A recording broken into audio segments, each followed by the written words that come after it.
This video is about the solenoid subsection. So we're going to talk about some things specific to System 11s, but in general we're going to talk about the wiring. So the wiring for the solenoids ends up in this big split between this big black connector and this smaller connector. And we've got some cut wires. These are not just the solenoids, but also the flashers.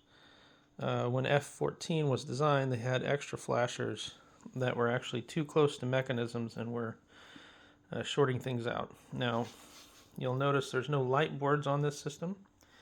That's because this is probably a prototype board or playfield. So there were some changes made between this and production. So this was either very early production or one of the prototype playfields. Not sure yet.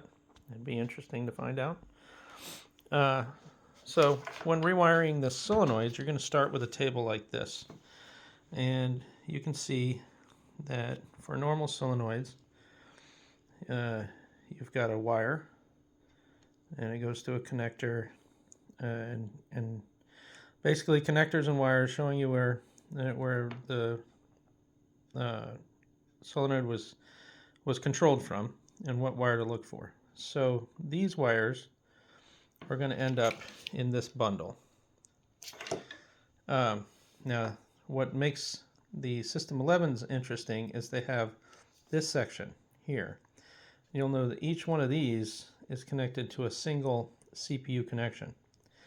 Now that's a problem for us because we can only control one solenoid, one driver of some sort from a single connection. So there's these are the drivers on a cobrapin. So this is a 1-to-1 connection. 0011 only drives this pin. And the way that the System 11s did it, they had this solenoid AC select. Now that's not AC as in alternating current, that's bank A and bank C. And then you can see up here, these things are labeled 1A and 1C, 2A, 2C, etc. The idea is that when wanting to activate one of these drives, one of these solenoids or flashers, then you're going to utilize the solenoid select to decide which one of these gets power, and then from that, these are going to connect to the same ground basically, and so you ground this and select which power is applied with 14, and that gives you a single one of these being activated. So that happens by this solenoid here, or this relay right here. So you've got your hot wires here, and so it selects between those two. And then you have this weird diode board. Now, what's happening here is your ground wires connect up to your driver board right here, this set of ground wires. But then it's grounded either this way or this way. So how do we do this with a cobrapin? How do we replicate this system? The easiest thing to do, and the way I'm going to do it, is we're going to select one of these banks, and we're going to connect it directly to the direct connections to the CPU. Okay, so probably, well, I don't know which one I'm going to pick yet. And then the other bank that would normally be switched will add jumper wires to connect back up to the spare spots in this connector. So then we'll have 16 connections, which would be problematic because the cobrapin only does 24 drivers. However, we also are utilizing the cobrapin expansion board for the lamp matrix, and that has an extra 8 drivers on it. So we get 32, we're good. So the other thing we'll do is we will remove this relay board out of the circuit, and we're going to drive these two circuits separately with power on all the time, not switched by this relay. And that helps us out in another way, because if you'll notice, bank C is all flashers.